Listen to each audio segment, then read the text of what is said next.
स्वागत है आपका हमारे YouTube प्लेटफॉर्म पर। मध्यकालीन भारत का इतिहास चल रहा है। हमने पहले ही बताया था कि इतिहास को 3 भागों में बांट दिया गया है। प्राचीन भारत का इतिहास, फिर उसके बाद दूसरा मध्यकालीन भारत का इतिहास और आधुनिक भारत का इतिहास। मध्यकालीन भारत के इतिहास में हम लूसेंट को कवर कर रहे हैं। लूसेंट में आप पेज नंबर 21 से हम लोग चल रहे हैं और हम लोग अभी तक हमने पढ़ा है प्रथम अरब आक्रमणकारी के बारे में, मोहम्मद बिन कासिम के बारे में। फिर उसके बाद हम लोगों ने महमूद गजनवी के बारे में पढ़ा। महमूद गजनी भी कहा जाता है। उसके बाद हम लोग मोहम्मद गौरी के बारे में पढ़े। मोहम्मद गौरी के बारे में पढ़ लिए, ठीक है।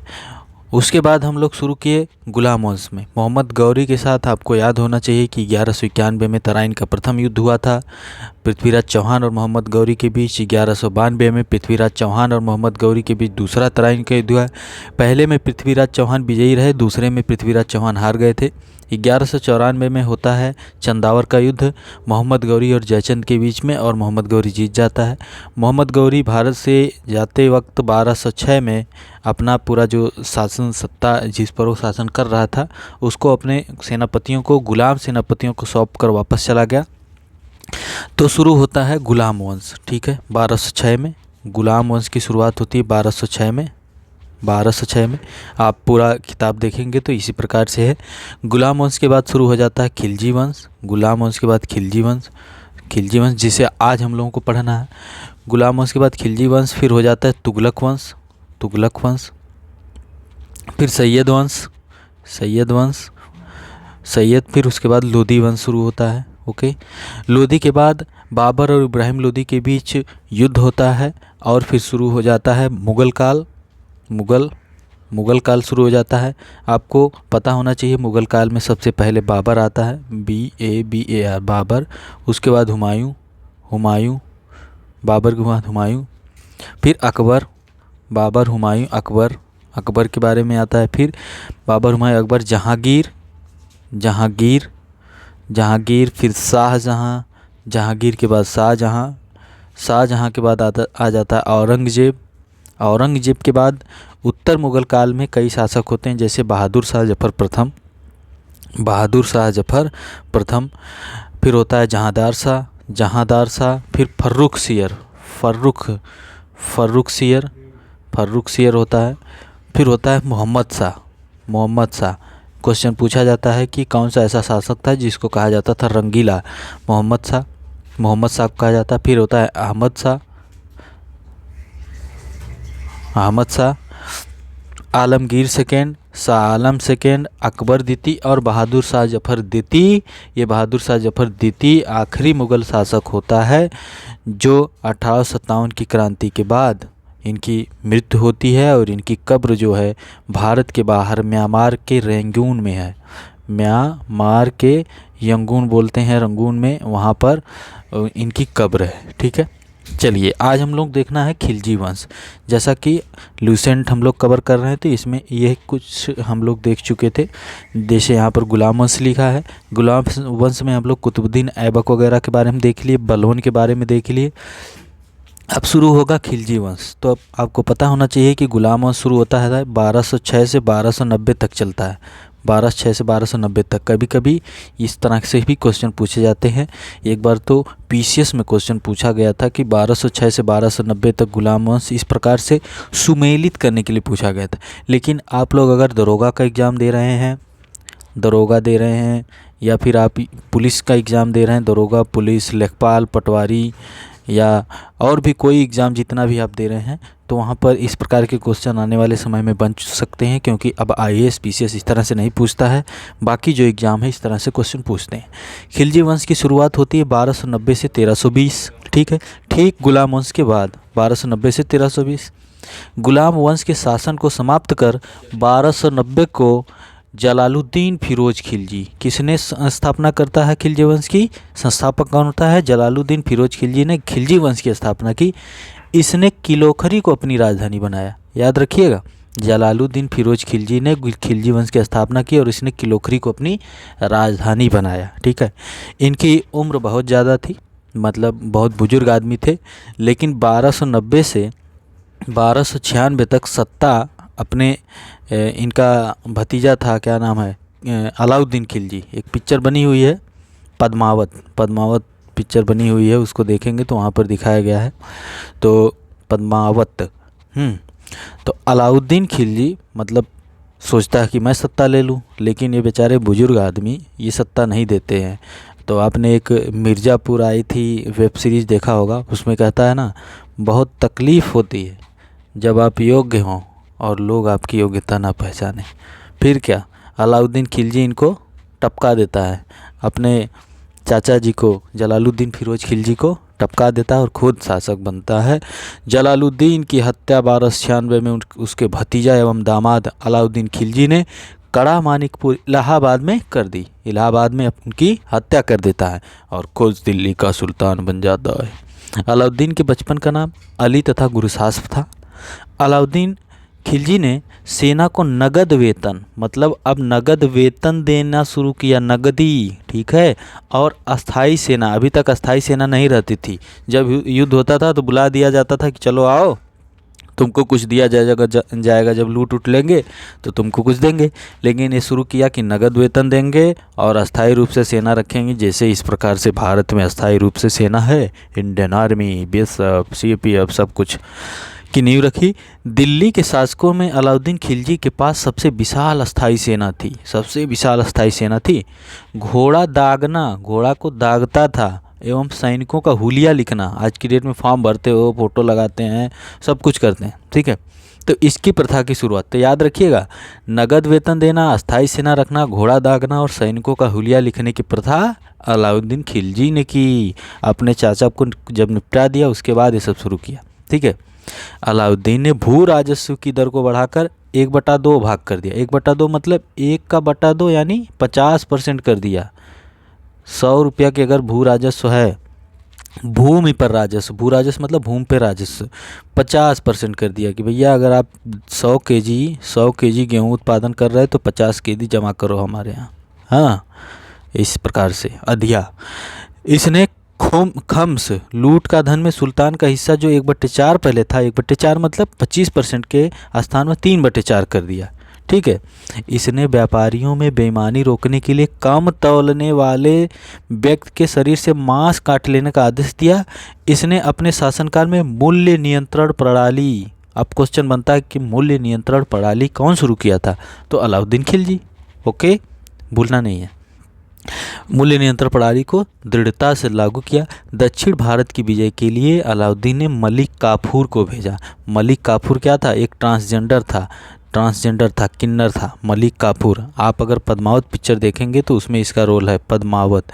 इसको मलिक काफूर को 1000 दिनारी कहता था, 1000 दिनार देकर इसको खरीदा था मलिक काफूर को, ओके। तो ये सब चीज़ें यहाँ इस पेज पर है, ठीक है। पेज नंबर आपको होगा, पेज नंबर 22 होगा। आप लूसेंट नई वाली ले लीजिए, पुरानी वाली तो हाँ मिल जाएगा आपको, ठीक है। और आगे बढ़ते हैं, एक सेकेंड, यहाँ पेन बंद करें। हाँ, अब देखिए, दक्षिण भारत की विजय के लिए अलाउद्दीन ने मलिक काफूर को भेजा, बता दिए हैं हम आपको। बाजार नियंत्रण की प्रणाली अभी हम देखते हैं, पहले पूरी चीज़ देख लेते हैं। जमैयत खाना मस्जिद, अलाई दरवाज़ा, सीरी का किला और 1000 खंबा महल का निर्माण किसने करवाया, अलाउद्दीन खिलजी ने। इसीलिए समस्या होती है लूसेंट पढ़ने में लोगों को कि मतलब एक एक पॉइंट में बहुत सी चीज़ें दे दी गई हैं। जैसे अब यहीं से जमैयत खाना मस्जिद, एक क्वेश्चन बना दिया कि जमैयत खाना मस्जिद किसने बनवाया था, तो आपको पता होना चाहिए कि अलाउद्दीन खिलजी ने। अलाई दरवाज़ा, नाम से ही लग रहा, अलाउद्दीन खिलजी, अलाई दरवाज़ा, तो ये भी किसने बनवाया, अलाउद्दीन खिलजी ने। तो ये सब चीज़ें याद रखिएगा। अलाई दरवाज़ा को इस्लामी वास्तुकला का रत्न कहा जाता है, ओके। दैवी अधिकार के सिद्धांत को अलाउद्दीन ने चलाया था। सिकंदर सानी की उपाधि से स्वयं को अलाउद्दीन खिलजी ने विभूषित किया। सिकंदर सानी मतलब दूसरा सिकंदर। सिकंदर को आप जानते होंगे, नहीं जानते हैं तो हम पीछे पढ़ेंगे, जो प्राचीन भारत का इतिहास पढ़ेंगे, तब हम आपको बताएंगे कि जो आक्रमणकारी था, भारत पे आक्रमण किया था, वो भी वहाँ पे हमारे पश्चिमी भारत, उत्तर पश्चिमी भारत से वापस चला गया था। ओके। अलाउद्दीन ने मलिक याकूब को दीवाने रियासत नियुक्त किया था। अलाउद्दीन के द्वारा नियुक्त परवाना नवीस नामक अधिकारी वस्तुओं की परमिट जारी करता था।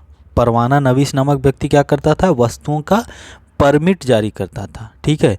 बाजार नियंत्रण की कुछ प्रणालियां हैं, उसको हम पहले देख लेते हैं तो आगे समझ में आएगा।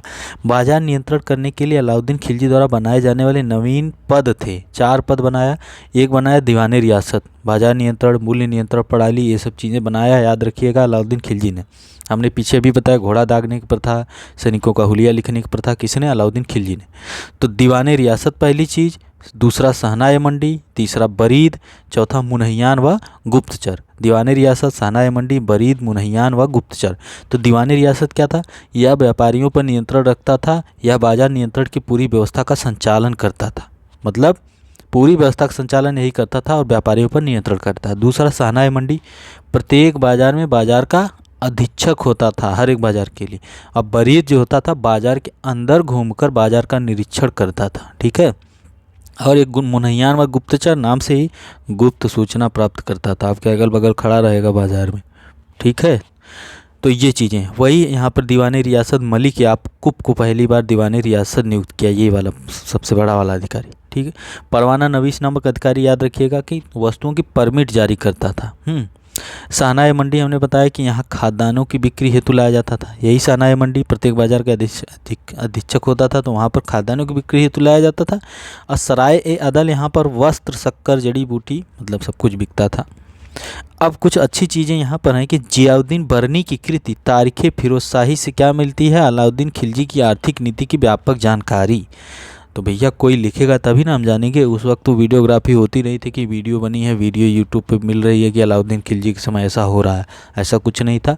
तारीख़ फिरोज़शाही में अलाउद्दीन की आर्थिक नीति की जानकारी मिलती है और लिखा किसने? जियाउद्दीन बरनी।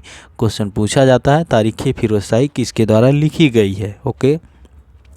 खजाइनुल फुतूह अमीर खुसरो ने लिखा है।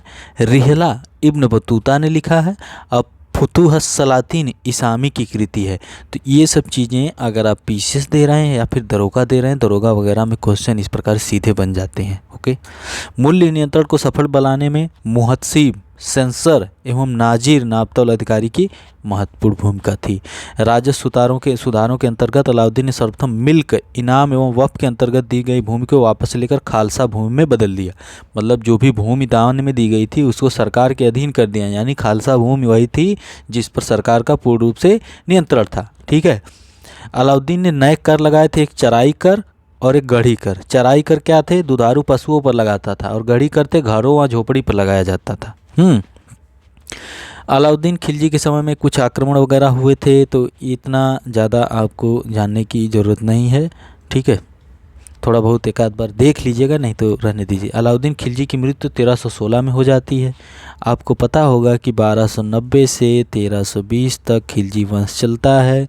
1296 में अलाउद्दीन खिलजी शासक बनता है, अपने चाचा श्री को निपटाकर। 1316 में इसकी मृत्यु हो जाती है। कुतुबुद्दीन मुबारक खिलजी शासक बनता है। कुतुबुद्दीन मुबारक खिलजी शासक बनता है। 1316 को दिल्ली के सिंहासन पर बैठता है। इसे नग्न स्त्री पुरुष की संगत पसंद थी, मतलब एकदम बेकार आदमी था। मुबारक खिलजी कभी कभी राज दरबार में स्त्रियों का वस्त्र पहनकर आ जाता था। बरनी के अनुसार जियाउद्दीन बरनी के अनुसार मुबारक कभी कभी नग्न होकर दरबारियों के बीच दौड़ा करता था। मुबारक खां ने खलीफा की उपाधि धारण की थी। मुबारक के वजीर खुसरो खां ने 15 अप्रैल 1320 को इसकी हत्या कर दी और स्वयं दिल्ली के सिंहासन पर बैठा। खुसरो खां ने पैगंबर के सेनापति की उपाधि धारण की। ठीक है। तो अलाउद्दीन खिलजी 1316 में मर गया, तो कुतुबुद्दीन मुबारक खिलजी बना, और इसी का जो खुसरो खां जो था, खुसरो खां ने इसको निपटा दिया और खुद ही शासक बन गया था। तो ये हो गया खिलजी वंश पूरा। तो हमने क्या देखा है अभी, एक बार रिवीजन कर लेते हैं सीधे सीधे बहुत जल्दी से। हाँ, एक चीज़ और देख लीजिए, अमीर खुसरो कौन था? अमीर खुसरो उत्तर प्रदेश के कासगंज जगह है, कासगंज ज़िले का नाम है, कासगंज के पटियाली में इनका जन्म हुआ था अमीर खुसरो को। अमीर खुसरो के बारे में हमने ये भी बताया था कि हम जब बलवन को पढ़ रहे थे गुलाम वंश में, तो हमने बताया था कि अमीर खुसरो इनके दरबार में रहा करता था। अमीर खुसरो वही थे जो 7 शासकों का शासनकाल देखे थे। ठीक है, अमीर खुसरो उत्तर प्रदेश के कासगंज जिले से थे। पटियाली नामक गांव में पैदा हुए थे। अमीर खुसरो का मूल नाम मोहम्मद हसन था। इनका जन्म पटियाली पश्चिमी उत्तर प्रदेश में बदायूं के पास कासगंज जिला है। 1253 में इनका जन्म हुआ। खुसरो प्रसिद्ध सूफी संत शेख निजामुद्दीन औलिया के शिष्य थे। किसके शिष्य थे? शेख निजामुद्दीन औलिया। और निजामुद्दीन औलिया जी की दरगाह कहाँ पर है? दिल्ली में है। ओके, याद रखिएगा। वह बलवन से लेकर मोहम्मद तुगलक तक दिल्ली सुल्तानों के दरबार में रहे थे, मतलब 7 सुल्तानों के दरबार में रहे थे। इन्हें तूतीय हिंद, भारत का तोता के नाम से भी जाना जाता था। सितार एवं तबले के आविष्कार का श्रेय अमीर खुसरो को ही दिया जाता है। यहाँ से अक्सर क्वेश्चन आपके बन जाते हैं। ओके, चलिए एक बार फिर से देखते हैं। खिलजी वंश 1290 से 1320 तक होता है। जलालुद्दीन फिरोज खिलजी शासक बनते हैं। इनका भतीजा अलाउद्दीन खिलजी इनको कड़ामानिक इलाहाबाद में निपटा देता है और खुद शासन करना शुरू करता है। और नगद वेतन देना, अस्थायी सेना रखना, घोड़ा दागने की प्रथा, सैनिकों का हुलिया लिखने की प्रथा शुरू करता है। भू राजस्व की दर को बढ़ाकर 1/2 कर देता है। लूट, जो खम्स क्या होता था, लूट का धन में जहां 1/4 लेता था, अब 3/4 लेने लगा था। मूल्य नियंत्रण प्रणाली लागू करता है और दक्षिण भारत की विजय के लिए किसको भेजता है? मलिक काफूर को। मूल्य नियंत्रण प्रणाली, बाजार नियंत्रण के लिए 4 अधिकारियों की नियुक्ति करता है: दीवाने रियासत, शाहनाए मंडी, बरीद, मुनहियान व गुप्तचर। ओके, और जमैयत खाना मस्जिद, अलाई दरवाज़ा, सीरी का किला और 1000 खंभा महल का निर्माण करवाता है। इस्लामी वास्तुकला का रत्न कहा जाता है किसको? अलाई दरवाज़ा जो बनवाता है अलाउद्दीन खिलजी। ठीक है, बाकी ये चीज़ें हो गई। जियाउद्दीन बर्नी तारीख़ फिरोज शाही लिखते हैं जिसमें अलाउद्दीन खिलजी के शासनकाल की आर्थिक नीति की जानकारी होती है। ठीक है, खजाइनुल फुतूह अमीर खुसरो लिखते हैं। रिहला इब्न बतूता लिखते हैं। फुतूहस सलातीन इसामी की कृति है। मुहत्सिब सेंसर होता था। नाजिर नापतौल अधिकारी होता था। और सर्वाधिक खालसा भूमि में परिवर्तित किया था। जो भी दान वगैरह में भूमि दी गई थी तो सबसे ज़्यादा अलाउद्दीन खिलजी ने खालसा भूमि परिवर्तित किया था। नए कर लगाए थे, नए टैक्स लगाए थे। चराई कर, चराई मतलब चराते थे, जो दुधारू पशुओं पर लगाता था। और गढ़ी कर घरों व झोपड़ी पर लगाया करता। 1316 में इसकी मृत्यु होती है। मृत्यु के बाद कुतुबुद्दीन मुबारक खिलजी शासक बनता है, जो एक उसके पास उसके अंदर शासक के गुण नहीं होते थे, इसलिए खुसरो खान उसको मार देता है। ठीक है, तो गुलाम वंश, खिलजी वंश फिर शुरू होता है तुगलक वंश। ठीक है, तो खिलजी वंश खत्म हो गया, तुगलक वंश की शुरुआत होगी। हम इसके बारे में अगले लेक्चर में देखेंगे। बहुत बहुत धन्यवाद।